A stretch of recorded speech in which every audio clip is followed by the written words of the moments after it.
I'm going to go over every fallacy in canon purism.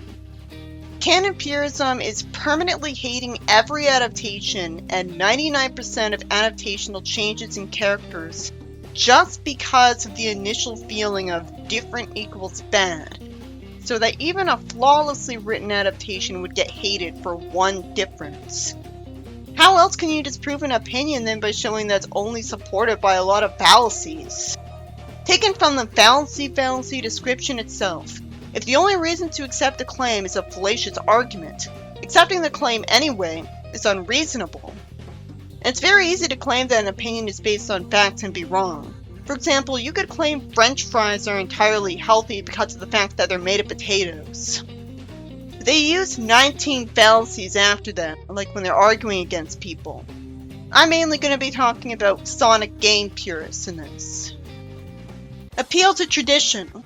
Claiming something is superior to something else because the first is older. There it is. The most important fallacy for them of them all. The games were thought up first. Therefore, they create rules that to them must be marched in lockstep with for all time without thinking first about the pros and cons of doing so. Even when the games themselves change the rules, they're still perfect, and they just conveniently stop caring about said rules. Almost as if they never actually loved them in the first place.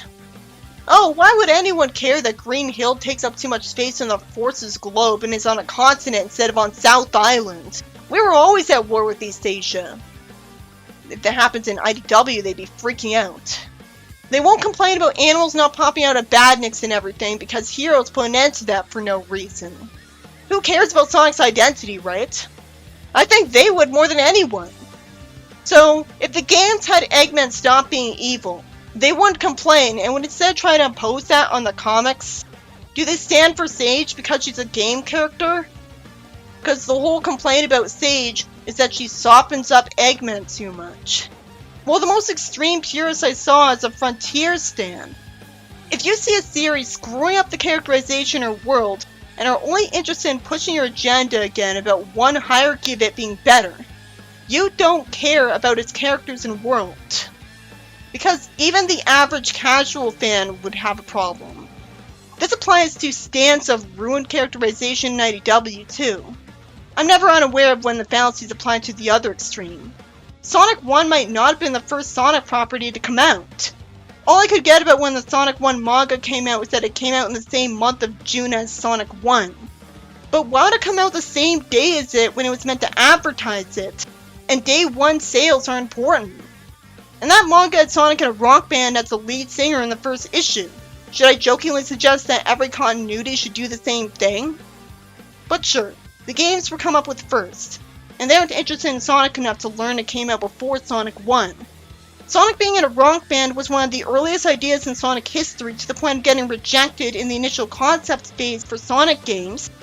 Ironically, they did demonize the removal of that and talk like it was unnecessary to do so. Notice that Americans removed that idea, so clearly that's why. It furthers their agenda to defend this band idea. So going by appeal to tradition, why don't they complain in every adaptation and new game that Sonic isn't in a rock band? Why aren't they singing the praises of Sonic Underground to high heaven, at least for using the band concept in something copyrighted to Sega? Because they don't like the band idea. They're just saying whatever they could to try to get people to be game purists like evangelicals. It's ironic that the most extreme game purist is an atheist who dislikes Christianity then. I like ideas being reused if they're done well and are good enough. With these people, it's never done well because Sonic Team didn't make it. Sonic's not allowed to brag in the other continuities, but he can brag in colors, forces, and heroes as obnoxiously as he wants. Best boss beating ever. Not really. That wasn't a hard boss. But he's only likable when he does it in the same tone, the same way, anywhere else. It's a character flaw problem objectively. Character flaws are by definition going to be annoying. But Sonic wouldn't have been cool if he never acted confident. This is what attracted people to the series. And how could Sonic have a cool, cocky attitude without bragging? Which is silently what the finger wagging was. Appeal to authority. They say Sonic Team and Sega of Japan should be adhered to at all times by Sonic, and only the game purist who is currently speaking is allowed to criticize them, because they made the Sonic games and have authority over them. Therefore, they must always know best. This ignores that not only has Sega of Japan made mistakes before, but Sega of America's CEO said Sonic should be a franchise instead of a tech demo, so they're the ones responsible for the franchise existing. The two Segas are the mother and father of Sonic. Sega Japan's the mother who wants to terminate the pregnancy. It ignores all of Sega of America's help with the series, like having the Genesis come with the first two Sonic games, and doing a marketing campaign against Mario. The Japanese Mega Drive flopped from not doing that. But Japan's not its primary market, not a gotcha when the Mega Drive flopping proves that Sega of Japan's Japanese appealing policies aren't profitable. So trying to appeal to people who would agree with them like game purists isn't profitable. When Sega Japan tried to pander to Americans themselves, we got Shadow the Hedgehog and Rise of Lyric. Yes, they were responsible for some Rise of Lyric. Sega of America's point was to appeal to Americans better because they're from America. And then they stripped away their independence and then wondered why Sonic Boom failed. And ignores all the money Sega of Japan made off of licensing Sonic out so much, when I thought they loved Sega of Japan. Or do they just love Sonic Team? Because they like the Sonic Channel comics they made too. It's proven that Sonic wouldn't have made as much money to fall back on if Sega of America had no independence. For all we know, after their consoles failed, Sonic would be bankrupt if these adaptations didn't exist. And Americans could have come up with Sonic, because Sonic the Hedgehog's full of Western influences. He only originated in Japan because it had a monopoly on 90s mainstream games. And in the 90s, no game developers cared about story in their platformers. But game purists treat Sonic like an anime regardless and put the Japanese at the top of a hierarchy. They're oddly silent on the fact that the creators of Sonic, Naoto Oshima, like SatAM, and Yuji Naka spoke English, so he did say Mobius in interviews. Sega of Japan called Sonic's world Sonic's world. Anyone could tell that they don't care about the world. So what's the point of being a purist if even the Japanese who made Sonic don't agree with you? Game purism's all about believing that hierarchy is good, but only the hierarchies they like. So anything that reinforces or bolsters them is good, and that the status quo is perfect, so anything breaking or adding to it must be bad. And they want Sega of Japan and Sonic Team to have had full domination over the series the whole time and for all time, like a dictator. Does that belief structure sound familiar? Hierarchy's good. Only the hierarchies I like. So anything that bolsters them is good. And we should have a strong authority rule. You know what that's associated with? Fascism. You can have mostly non-fascist beliefs, but the beliefs I outlined fall under that.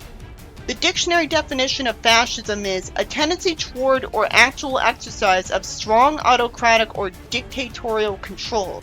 And when it comes to Sonic, that's what they want Sonic Team and the current Sega of Japan to have over it.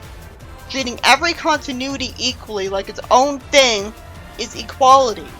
The point is, if they really cared about authority, they wouldn't completely dismiss Sega of America's authority. So it doesn't even really make sense that they use this fallacy, because you can use it right back at them. Appeal to flattery. Claiming that a certain conclusion reflects well on anyone who agrees with it or poorly on anyone who does not.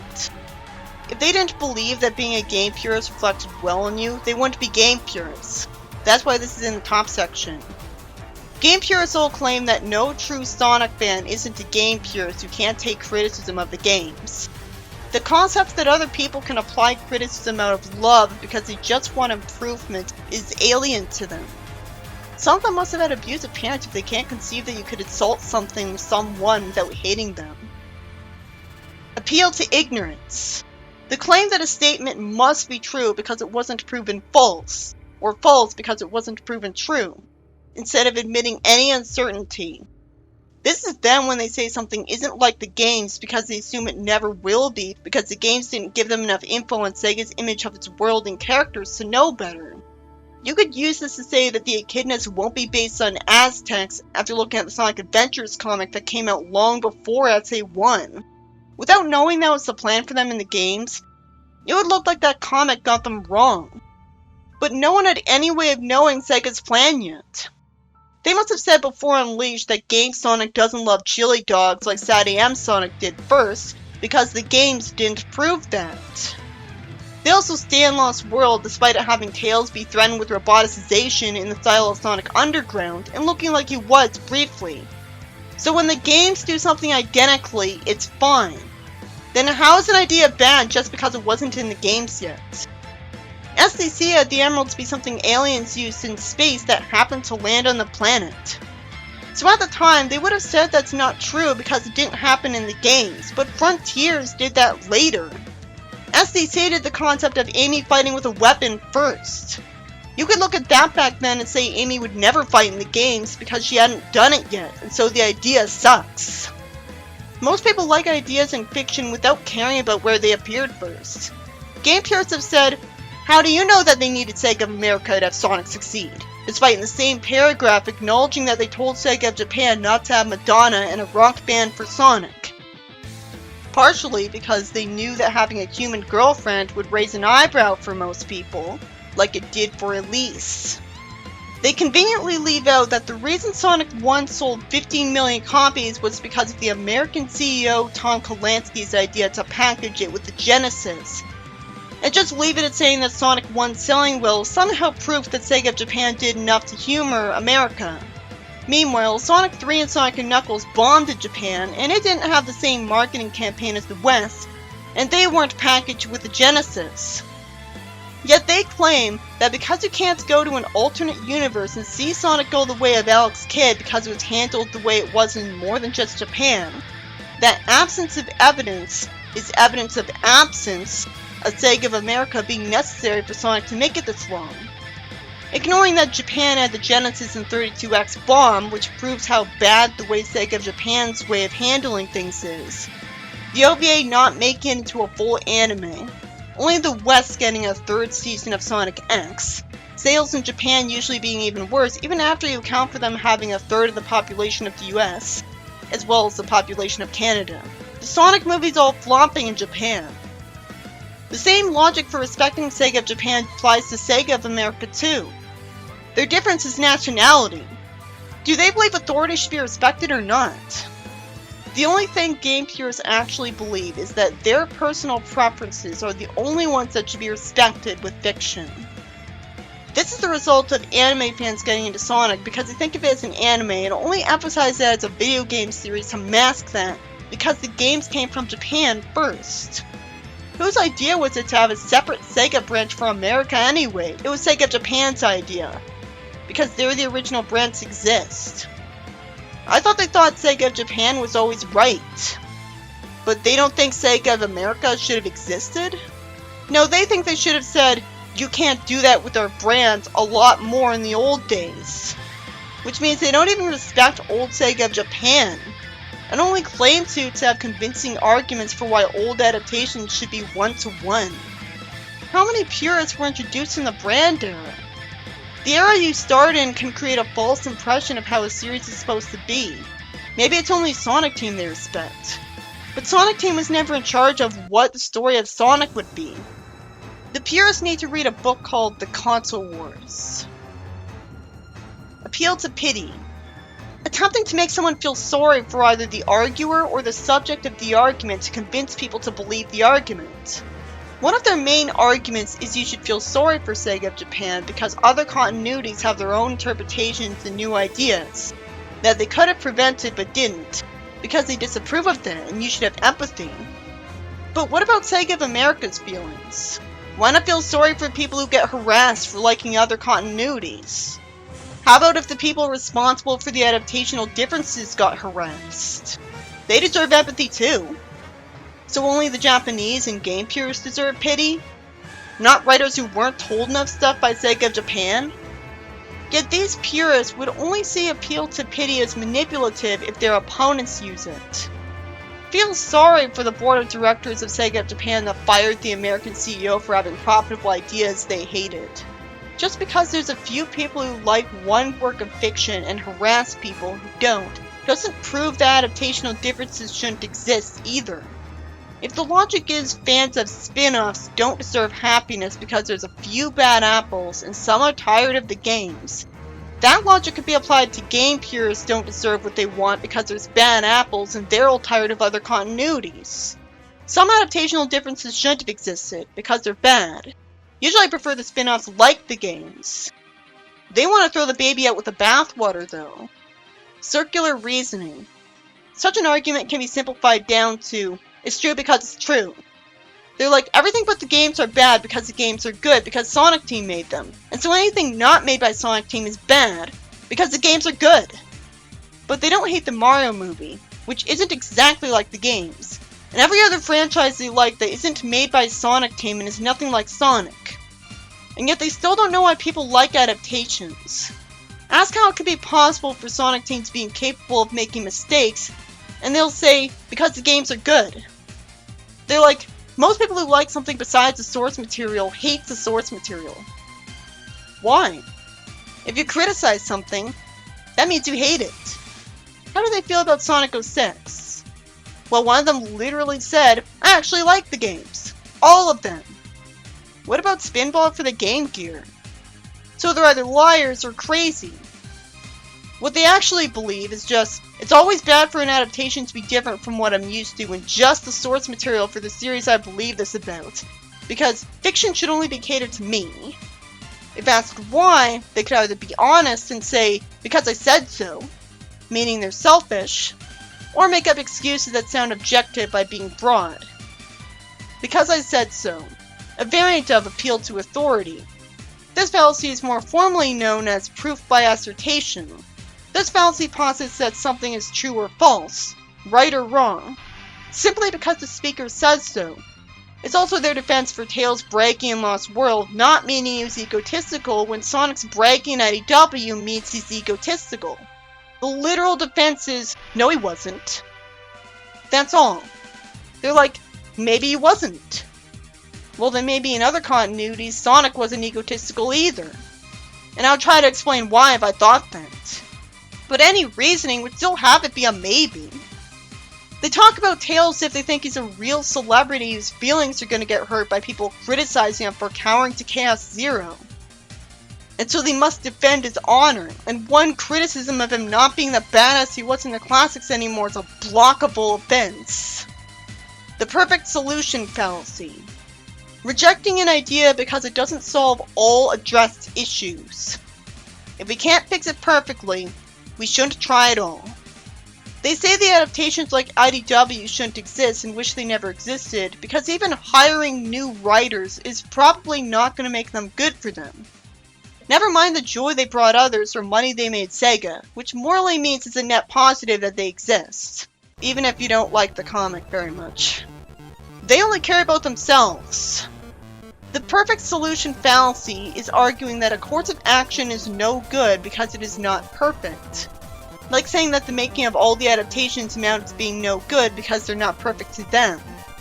Because none of the adaptations live up to their imagined impossible scenario where they're just like the games, they conclude that none of them can be good.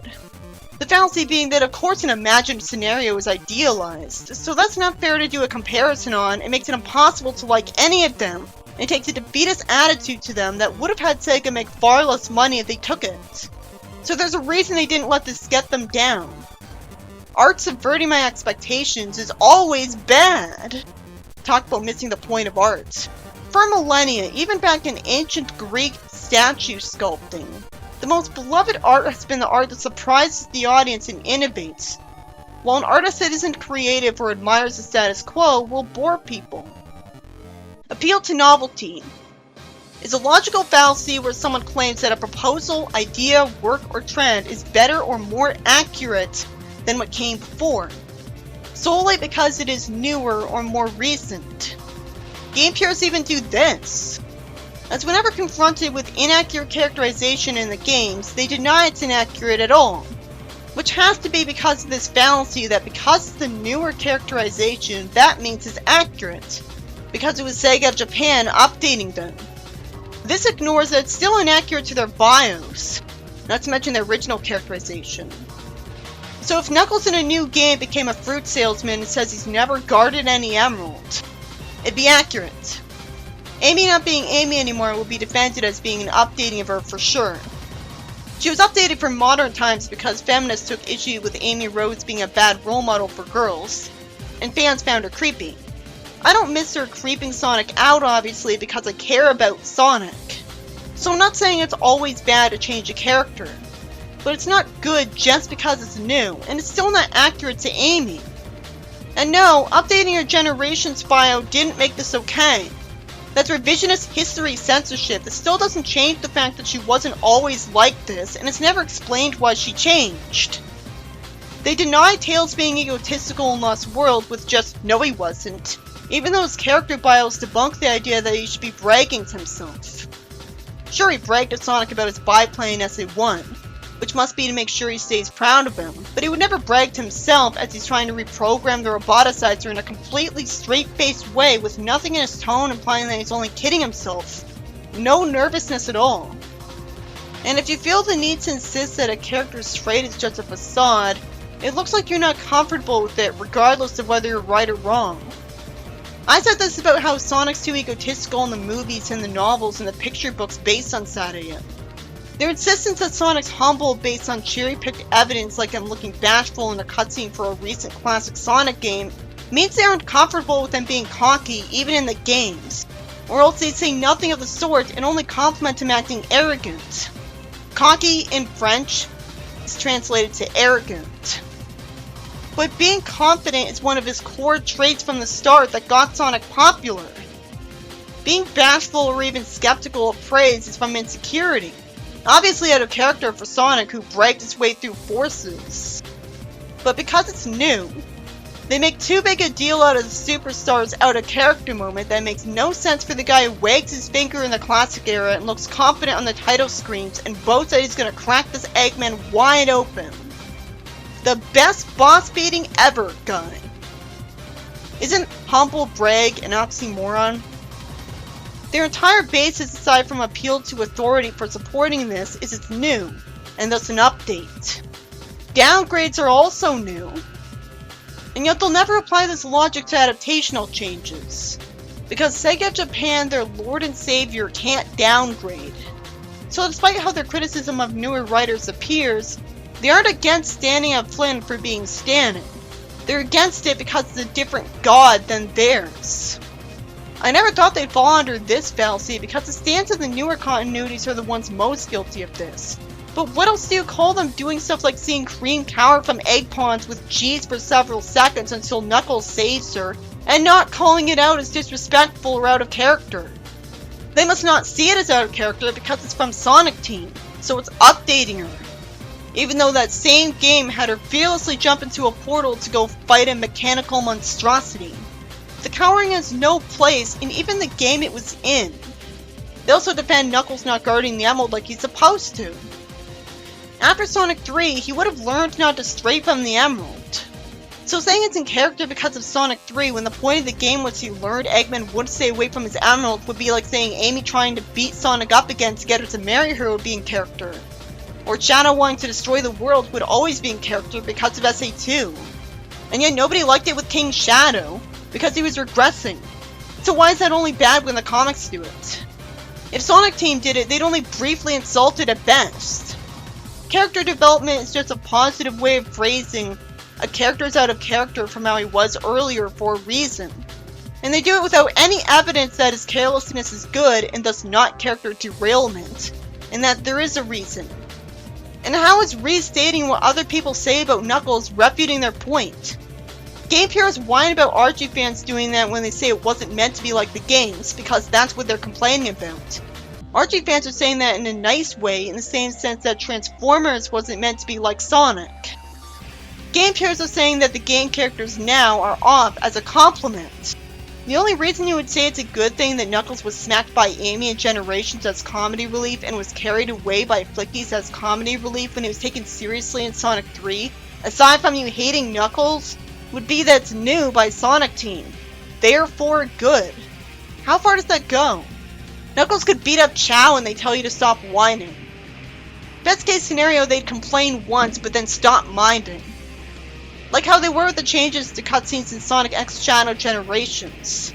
They sugarcoat Knuckles being off his island as character development when he wasn't ever off it in Sonic 3, because him being careless is fun to him, so any game character doing anything he likes is good. So if he got a girlfriend in the games to kiss, they'd like that.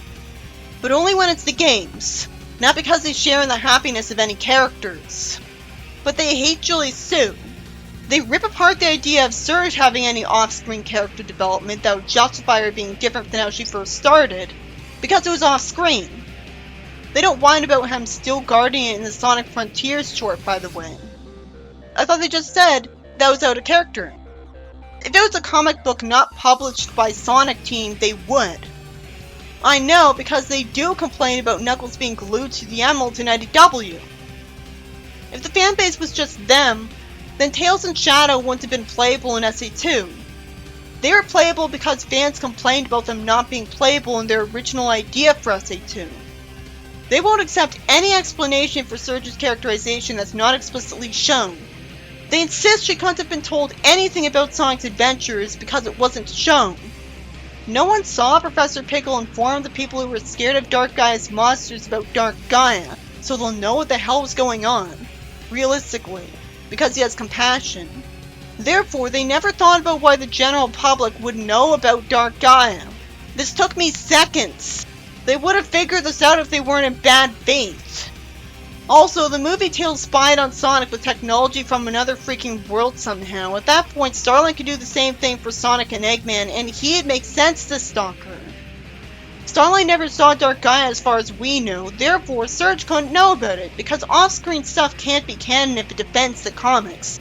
But saying off-screen character development actually justifies main characters getting brain transplants is fine by them when it defends the games. That's their entire thought process. Never mind that the first makes sense and the latter doesn't. They complain about the mindset comics good, games bad, but do the inverse just as mindlessly without seeing anything wrong with that because the games are better than the comics. Well, IDW fans are like that because they think the comics are better than the games. What's wrong with both mindsets is everything should be treated equally. It's immoral to be otherwise, and that means treating everything and everyone with equal scrutiny. But as the most extreme of them put to excuse rudeness, morality is fake, we made it up. Instead, they insist that not every writer deserves as much scrutiny as Flynn and Evan. That's having double standards. And those who have it are usually called hypocrites, when it's not literally that by definition. I could go on and on, and I have to prove my point because it's so shocking that appeal to novelty would apply to them. They defend Shadow's official character bio now that says he has no love for humanity, and act like he's still evil to avoid spoiling SC2. And won't mention Black Doom created him. And then they wonder why he keeps getting mischaracterized as evil by Flynn. He's also made like that by the writer of the Sonic and the Tails of novels. Multiple game purists have said that Shadow has no love for humanity simply because his new character bio lies about the canon of the games. Why'd they fight Solaris then? Oh, it was only for Maria all of a sudden? Sure, there may have been room for interpretation. He never says it's not only for Maria. But they never apply that leniency to Archie, so why should I hear? The same game purists take it seriously that at the end of Shadow the Hedgehog he says goodbye forever Shadow, and throws away Maria's photo and leaves the arc, even though you can't just get over PTSD. You can't just say, I'm new Shadow now, I don't miss Maria anymore. They take it seriously by thinking Sega is still going with the idea that he's not being a hero to take Maria's place anymore, even though that game was unpopularly written. That's doublethink. It's almost like they made the cutscenes of Sonic X Shadow Generations to debunk the idea that he doesn't care about Maria anymore. Either he's not being a hero for Maria anymore, or he is. But they switch what they argue for depending on what lets them criticize an adaptation. Because it's newer, you also won't see the normally traditionalist purists complain about the Chaotix having their personalities completely changed for no reason after Knuckles' Chaotix in the games. How Vector was given a cool redesign for no reason. How they're detectives now for no reason. And Charmy's no longer 16. Not that all that's bad. Instead, they'll give Archie shit for not portraying Charmy as childish because they were going with Sega's old age for him. Never mind that nearly everyone finds Charmy annoying specifically because he's a kid, as the same traits are present in characters they like that are older. So this was clearly a bad change. You also won't see these normally traditionalist purists hating on the modern redesigns of the Sonic characters, because they're newer. Then by the same logic, they should have preferred the writers' redesigns and been mad when the games after them didn't keep using them. Being new isn't bad, but not inherently good. So it's a neutral that's good in the absence of anything severely bad about it. In terms of a viewing experience for the first time, it's good, because the point of experiencing a new story is to experience something new. So no, not all Archie fans are dominated by this fallacy. With the game purists' track record, they would defend Tails not accompanying Sonic in the adventures anymore with this fallacy. But that's all his character was when he first showed up. They never complained about Tails not fighting during the scene in Sonic Forces where everyone was fighting. But they freaked out at him not fighting in favor of carrying Belle towards a place to keep her safe. Even though keeping her safe was a good excuse. Well, he had no excuse for not fighting in the games. But Sonic Team good, comics bad, beep boop boop, anything new of theirs is justified because my tribe made it. But they know it'd be stupid to say the same thing about Western writers. That's why they frustrate me. How confusing it is that even someone smart in some situations can be wrong in others. Appeal to minority. The inverse of appeal to popularity, which is a belief that something is true because most people believe it is. Appeal to minority can be summed up as, everyone says I'm wrong, therefore I am right. If they didn't think this, they wouldn't still be game purists. They, by definition, hate every alternate continuity, including the movies, which means the entire fan base would hate any one of them they saw. But they repeatedly mention that they're being corrected all the time, and respond with shit like the literal quote, "I'm literally always right and always winning." Neither fallacy answers the question of whether it's more moral and smart of Sega or a writer to go with what the majority wants, something that's meant for entertainment to people and making a lot of money to be like, even if it is inaccurate. You can only answer that question with your empathy and common sense, because it could bomb financially from alienating the 99.9%, or make more money than just okay if it does the alternative. The silent majority argument combines this with begging the question, since the lack of existence of popular support is held to show something is so popular nobody bothers to openly declare support for it, rather than so unpopular nobody supports it. People voting with their wallets is open support. Most people didn't buy Lost World when it first came out, but fans of the games would. That's how I know game purists aren't the silent majority. Despite their lying otherwise, they aren't purists because they like the games. Most people like the games, but most people aren't canon fascists. You don't even have to like the games to hate an adaptational difference in Sonic, or even know about it being inaccurate, because some differences are bad even in a vacuum. Now let's point this out. The first thing Wikipedia says about right-wing politics. Right-wing politics are generally characterized by support to the view that certain social orders and hierarchies are inevitable, natural, normal, or desirable.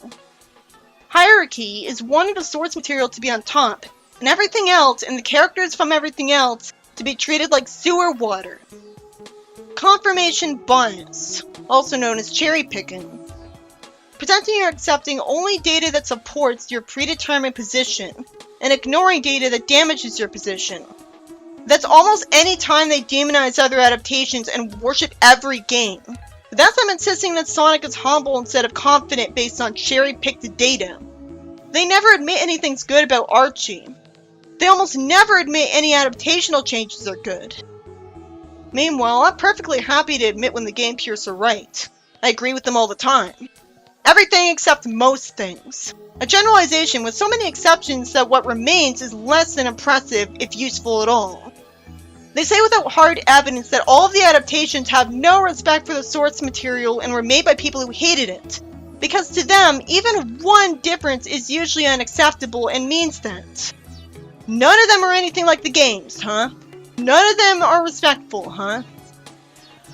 Sonic the Hedgehog story comics, the official Sonic yearbook, Sonic Sunday strips, Sonic Once promotional comic, Sonic Adventures comic, the UK Sonic novels, Sonic the comic, the Dash Spin manga, Sonic X comic, Challenge Space, Sonic Mania Adventures, the Choose Your Own Adventure books, the UK Sonic picture books. At least 14 adaptations off the top of my head in order from most to least like the games. How many people have corrected them on this? Maybe none are exactly like the games, but my point was, they're in a world like the games, and are mostly like them. And look just like them to the average observer. Their assertion even excludes the Sonic Channel comics where Styx watch TV with game tales. Where Amy blush while saying that Blaze is hot. Yet they insist they're canon whenever the subject comes up. I left Sonic Mania Adventures for last because morons would insist that's canon to the games for being mere YouTube short ads for the games instead of a real TV show, when Sonic never talks to them, and the games never confirm their canon by referencing them. So there's just as much proof Archie is canon as them or Dark Beginnings. Sonic never canonically hangs out in a chow garden. And with his preference for physical activity, I'd never expect him to. So Challenge Space can't be canon to the games. Why didn't that ruin it for them? They turned their brain off to Sonic being out of character because of who made Challenge Space. Looks like their beliefs are even more specific. They don't care about game purism, or they'd complain about what I did. It's only bad for adaptations to break the rules when they're not made by Sonic Team. Well, that doesn't look objective. Sonic talks in the game, so Sonic Mania Adventures isn't canon, because nobody in it talks, and it's never confirmed that they usually can. No game purist is generous enough to say, it's still like the games off screen, so it's fine. About other things, so why should I? There's more examples of fallacies game purists use. These are from TeachThought.com's master list of fallacies. The a priori argument. Also, rationalization, dogmatism. A corrupt argument from logos, starting with a given preset belief, dogma, doctrine, scripture verse, fact, or conclusion. And then searching for any reasonable or reasonable sounding argument to rationalize, defend, or justify it. They always start with the conclusion that nothing can be better than the source material, and anything that contradicts it must be bad writing. So when they find out people are pointing out good changes and like the writing, they rush to disagree, even if it means ignoring the truth or even insulting a part of the game's continuity itself by denying what is good about the changes. A rationale for why it's good to have Sonic kiss a girl is Sonic was meant to be cool. Sonic was supposed to have a human girlfriend called Madonna according to Sega of Japan. So Sega of Japan agrees with the idea that Sonic should be kissing girls. They still had Sonic have bangs in Sonic Adventure 1, and that was a idea that Sega of America said no to. So it stands to reason that maybe Sega of Japan is okay with Sonic still kissing girls. Maybe it still thinks of him as straight. They rush to disagree, even when that means denying that he's 100% cool. People also like Sad AM Eggman because he looks competent because he took over the world and roboticized people. The purists demonize this, even though that means insulting the competence of a major character in the games. Because if you're demonizing it, you're implying that the game Eggman would never be smart enough to make that kind of technology. Please ignore Lost World roboticization, that never happened. They also always start from the conclusion that anyone who disagrees with them is evil and wrong and hates the games. So they block anyone who disagrees with them without listening to them, even when one of those people agree with them on other things. Do that and see how many followers you lose. The affective fallacy. That one's emotions, urges, or feelings are innate, and in every case self-validating, autonomous, and above any human intent or act of will, one's own or others, and are thus immune to challenge or criticism. I also saw it quite literally at times, like the worst game purists on Tumblr saying, It feels like the Mario movie is made by people who love the games because it has references, even though it could just easily be that those people had to do research as a part of their jobs. And he's saying this about the way it looks. The animators alone could have been responsible for that. Well, maybe the writers didn't care. And he doesn't say the same when seeing Flynn reference the games identically. What is the difference between just having Mario have the cat power up for no reason, and a Flynn reference for equally no reason? If you want to say Mario was using the cat power up, even though my point is the story would be the same if he had a different one. The purists didn't appreciate a writer's tournament arc in IDW, even though it is using the reference as entire plots. In both situations where a writer doesn't care and is just pandering and does care, the results look the same. I also heard that the directors thought that Mario and Peach never actually had personalities and they gave them to them. Wouldn't a Mario fan know this isn't true? Not listening as one because they haven't admitted it, but there's outcome bias and stay the course here. Because if game purists let themselves realize they were wrong, the outcome would be regret over all the times they were wrong and harassed adaptation fans. So they would rather block people and think in alternative facts than accept the canonical intended interpretation of Sally, for example. Where there's smoke, there's fire. The dangerous fallacy of ignorantly drawing a snap conclusion and or taking action without sufficient evidence. That's canon purism.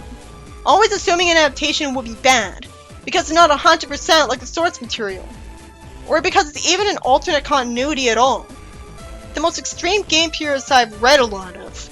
He was actually surprised that he liked the Sonic 2 movie. And the final one, playing on emotion.